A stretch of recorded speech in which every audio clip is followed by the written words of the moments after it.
Okay. All right, let's go.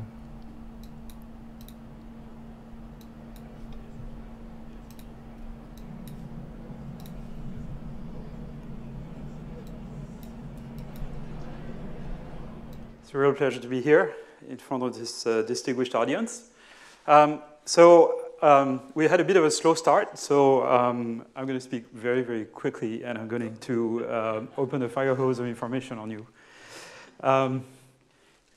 At least if the first slide shows up. Here we go. So I'm going to start with a bit of a state of the art of AI, what we can do today, a little bit about what we can expect in the near future, and also about the limitations of AI and what are the challenges for the next few years. And then I'll speak a little bit about the consequences for society, although I would go on a limb because it's really not my expertise.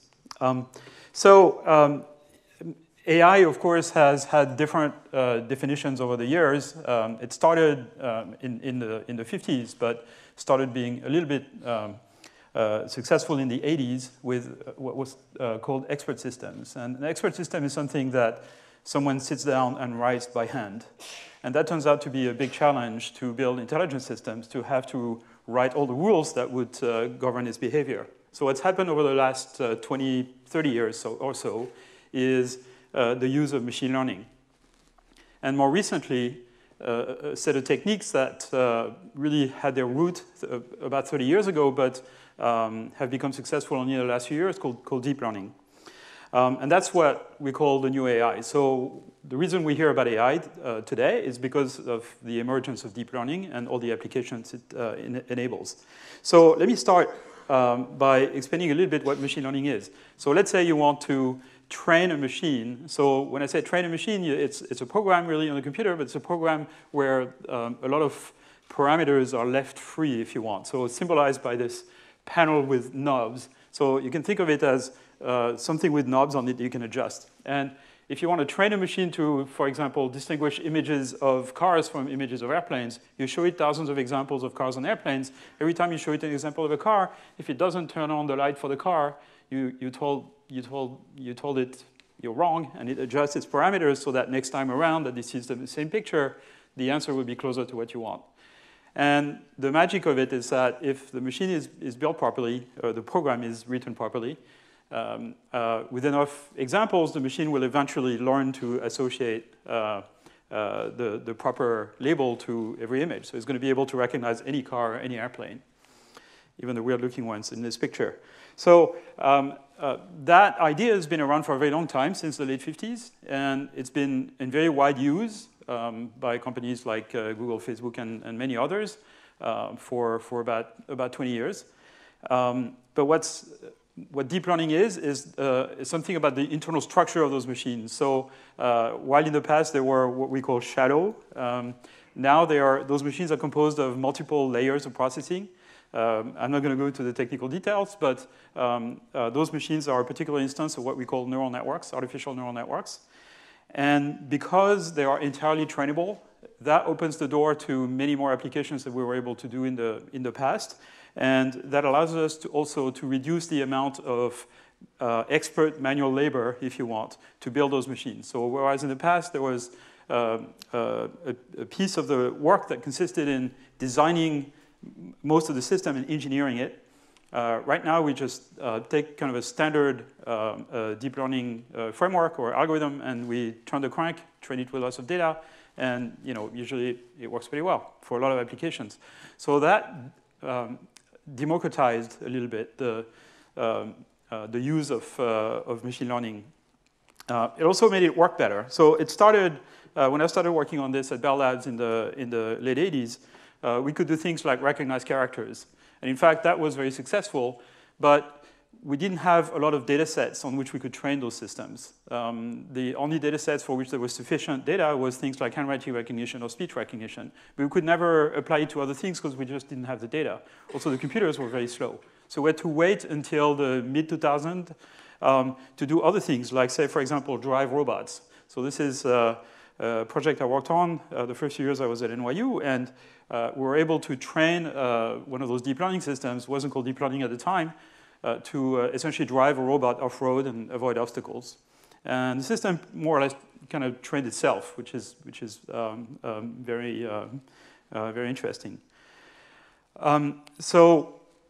What happened more recently around 2010, 2012 is that a new type of computer appeared, GPUs. So these are the computers that are built to do the graphic rendering for games, essentially. But they turned out to be very efficient as well for numerical calculation.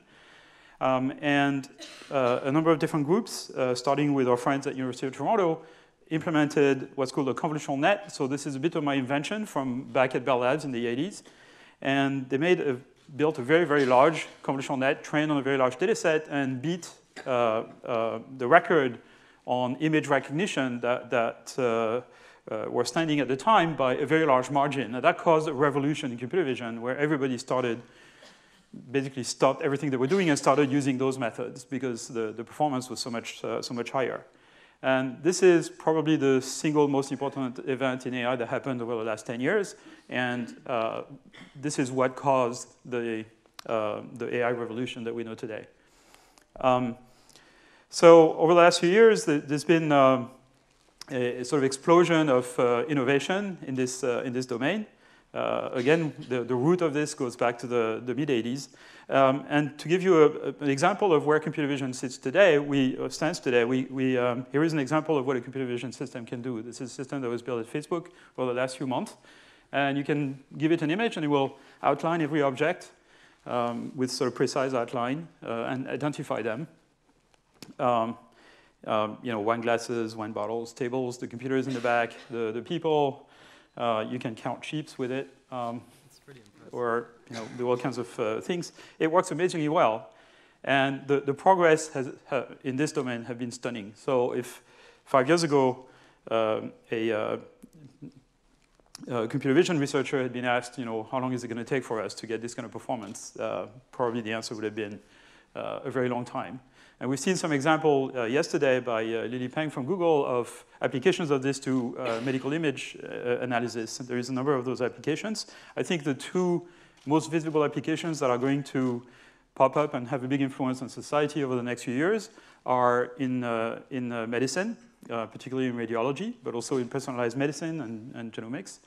And the second one would be in transportation for self-driving cars, autonomous cars. So the techniques that are used in self-driving cars are the same, and in medical image analysis are the same that essentially the same method that we used for handwriting recognition back 30 years ago, with very little difference. Basically a difference in scale, but other than that, very little difference. So that gives us kind of a hammer, and every problem now looks like a nail. We can sort of bang on the head of every problem we encounter.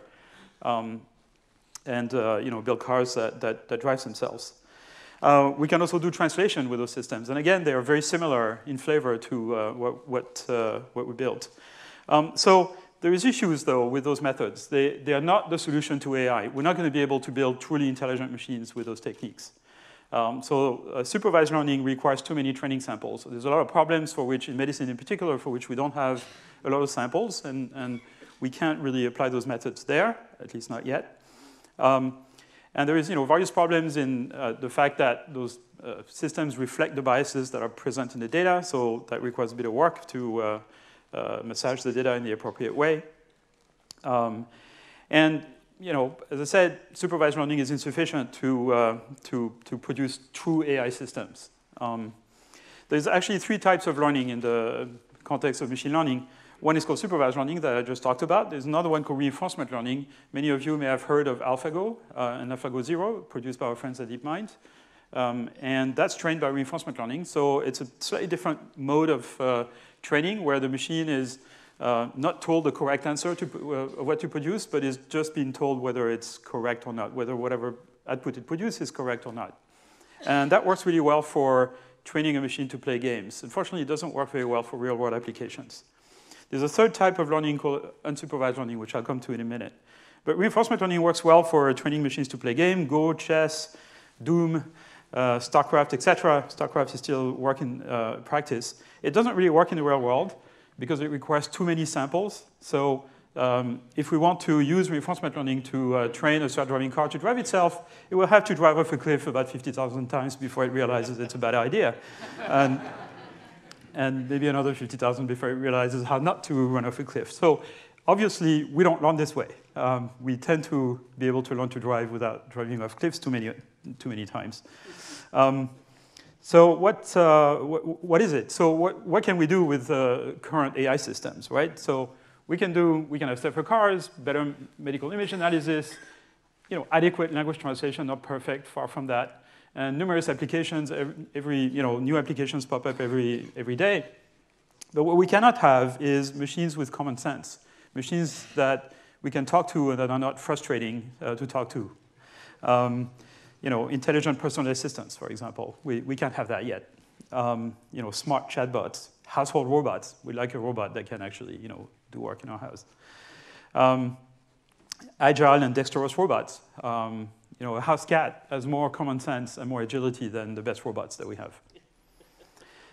So I would consider it a major success if by the end of my career, which is coming fast, we had a robot that had as much common sense and agility as a cat.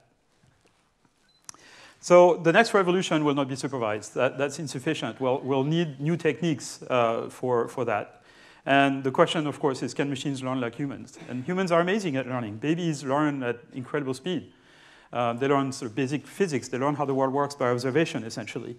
We'd like to be able to do this with machines. Emmanuel Dupoux, who is a cognitive developmental psychologist in Paris, has this beautiful chart where he plots what type of skills are acquired by babies at what age.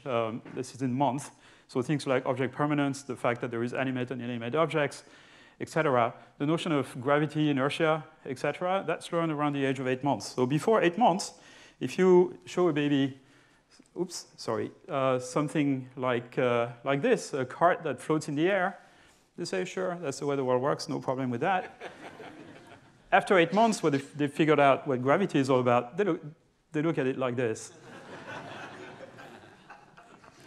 Because they've learned a model of the world. By observation, babies don't act very much in the world, very little. So how do we do this with machines? Here is a baby orangutan. These guys are almost as smart as we are. And this guy is playing a magic trick on him, removing an object from the cup and then showing the cup, and the cup is empty. And the baby orangutan is rolling on the floor.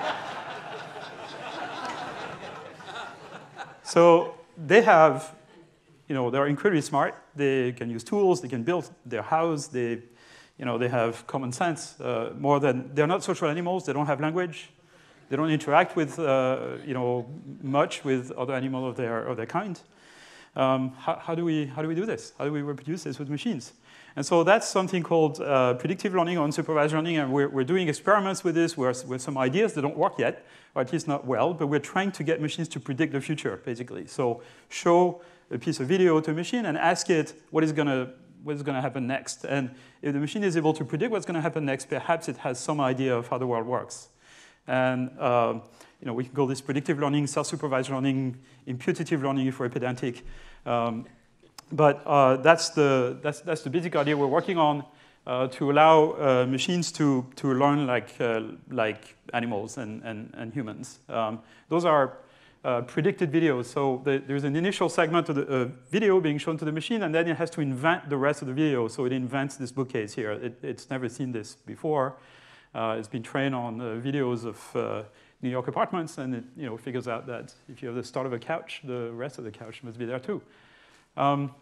You can predict the behavior of cars running around, and it's very useful when you drive if you can predict what the other cars are going to do. That is, and if you can predict what your car is going to do, this is what's going to prevent you from running off cliffs 50,000 times.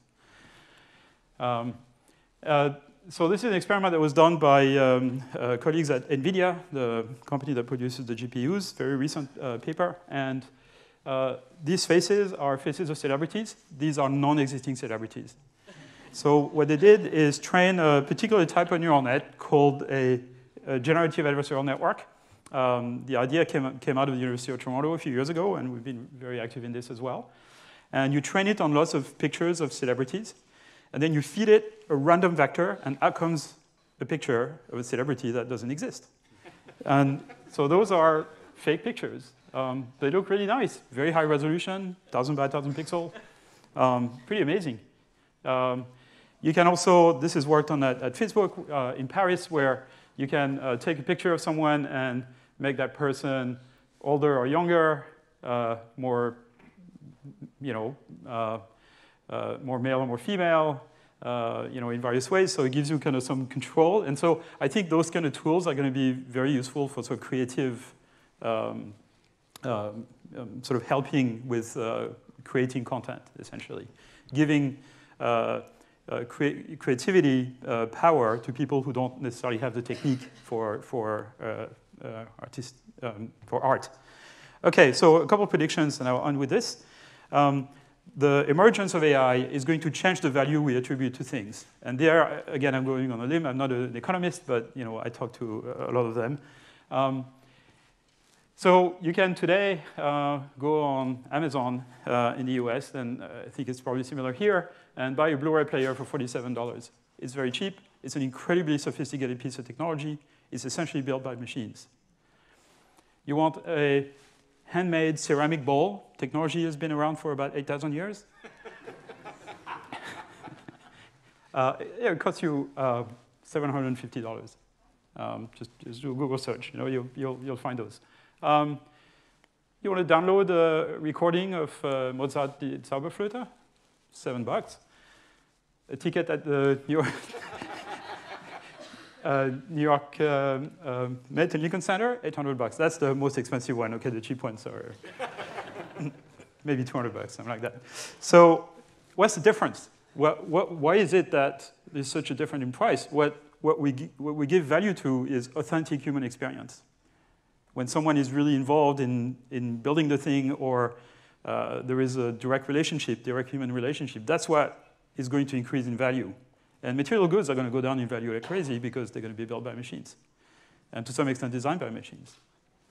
So it's going to change the value we give to things. I think there is, I'm a big fan of jazz music, and I think there's a bright future for jazz musicians because it's all about the instantaneous communication of human emotions. A second remark, I was very worried for a few years that the accelerated progress of technology was going to leave a part of the population behind. So as technology evolves, more and more people are kind of left behind whose skills are not in phase with what society requires. And so, obviously the solution is to invest in education. But what I learned by talking with economists like Eric Brynjolfsson, for example, at MIT, is the fact that the speed at which a technology diffuses in society and the economy is actually limited by how fast people learn to use it. So it's kind of a two-way street. It takes about 10 to 20 years for a technology to really diffuse in all corners of the economy, and it's limited by how fast people can train for it. So if there is one recommendation for any country to deal with the transformations that will be brought by AI, is education. Invest in education. When will the true AI revolution occur? Well, when we figure out how to train machines the way babies train, and it could take 2, 5, 10, 20, 30 years. We don't know. We don't have the principles. We don't have the math. We don't have the techniques. We have a lot of ideas. They don't quite work yet. So it might take a while. And the hope is that people funding this research will not get tired before we actually find a solution. I am not a believer in the singularity. So the singularity is this event by which somehow computers become more intelligent than humans, and then they build computers are even more intelligent than themselves, and they kind of go right past us, and we have no control. I don't believe in this concept at all, because there's friction terms in there that are forgotten. Computers will not take our jobs. They will enhance and amplify our intelligence. There will be disruption, there's no question. Will they want to take over the world? No, because that's a very sort of projection of all the defects of human nature, if you want, to think that a computer will want to take over the world. The desire to take over the world, as we well know, by looking at some of our politicians, is not correlated with intelligence. it's correlated with testosterone, perhaps. And I don't think a robot will have testosterone. Okay, so I'm going to end here with just a slightly philosophical remark, which is that we have the technology for AI, at least part of it. We don't have the science of intelligence. And it's been the case in history that technological artifacts motivated scientists to come up with theories that explained it. And so thermodynamics appeared after the steam engine was invented. And aerodynamics was invented after the airplane was invented, basically. And so, information theory after communication, radio communication started appearing. So what is the science of intelligence? What is the equivalent of thermodynamics for intelligence? And that's the quest of my scientific career, essentially. Thank you very much.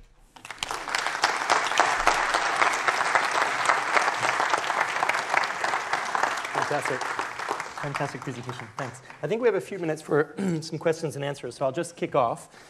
I think it's this beautiful expression that now we have a hammer, so everything looks like a nail, but yet we do still have some fundamental limitations to what contemporary machine learning and deep learning can do. And I love this example of a cat or an agile robot. What will it take for us to get to machines that have common sense and might help us make that next level of development? So I'm fond of saying that intelligence is the essence of intelligence is the ability to predict. And so that's why I talked a little bit about prediction. Our ability to predict the consequences of our actions or predict what's going to happen in the world, because the world is being the world, is really what allows us to plan and to take advantage of the world, essentially. So how do we get machines to learn predictive models of the world? That's really the big question there. And there is very sort of mathematical, technical questions below this, which is how do we deal with prediction under uncertainty? So if I take a pen and I put it on a surface like this, and I tell you I'm going to lift my finger, you can all predict that the pen is going to fall. But you probably can't predict in which direction, even I can. And so the problem is that there is intrinsic uncertainty in there. So the techniques that we've developed for supervised learning don't deal with this kind of uncertainty very well. We can't really use them to train a machine to predict when there are multiple possible answers, essentially. So that's the technical problem we have to solve. Okay. The framing of this morning's session is around an AI moonshot. As we know, the actual moonshot in the United States took around 2 to 3% of the entire nation's GDP for several years to pull off the moon mission. In contemporary situations, we see China devoting an extraordinary amount of resources, far more funding to AI research than any other country. What does the moonshot look like for AI in the context of today's geopolitical situation? Well, I think there are several moonshots, and I like to believe I'm part of at least 2 of those. So first of all, a number of countries have developed strategies around AI. The Obama administration, in its last few weeks, actually published a report on a strategy, which was ignored by the next government. Canada has a strategy and massive investment. China has one. France is about to publish one in the next month. UAE has one as a minister of AI. My boss. Exactly. So I think, certainly the topic has gathered a lot of interest from governments around the world. It's a very important issue. Now, what does a moonshot look like? There's several issues. One is, even if we don't do research anymore, we stop all the research we do, we only try to apply the techniques that we already know. There's a lot of work to do. I think there's a lot of applications. We discover them every day. I'm sure you probably know more of those than I do because you're exposed to all those people who come up with ideas and startups.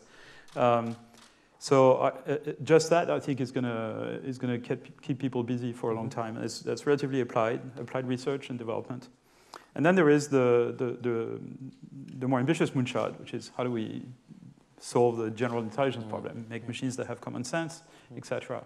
And I think you're going to see a bunch of government-funded programs around the world on that theme because a lot of people now are perceiving that this is the challenge for the next few years.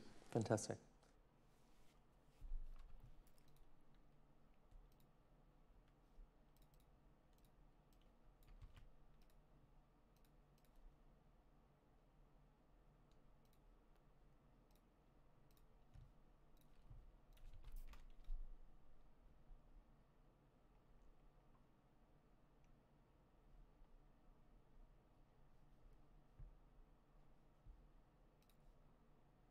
Alright, that was fascinating. But now, do I get back? What do I do now? Fuck.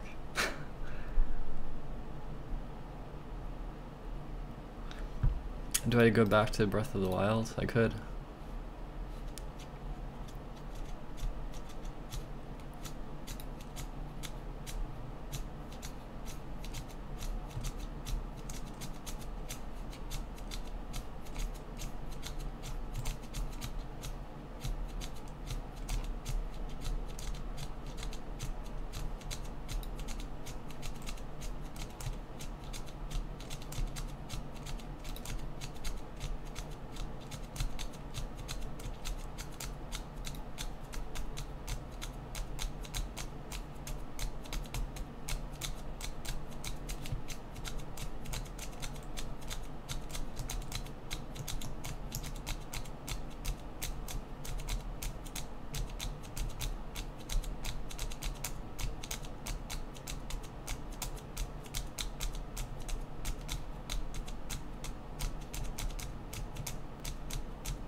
Alright, well, should I go back to Breath of the Wild and fail these super launches repeatedly? Is this what we're doing now? Fuck.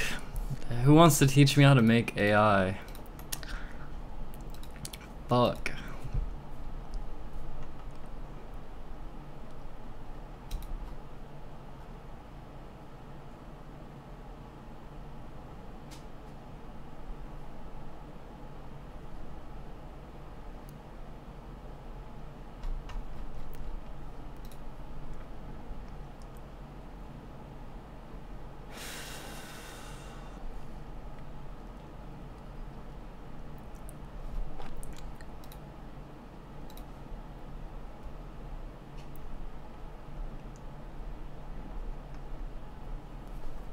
No, not the super launches, no.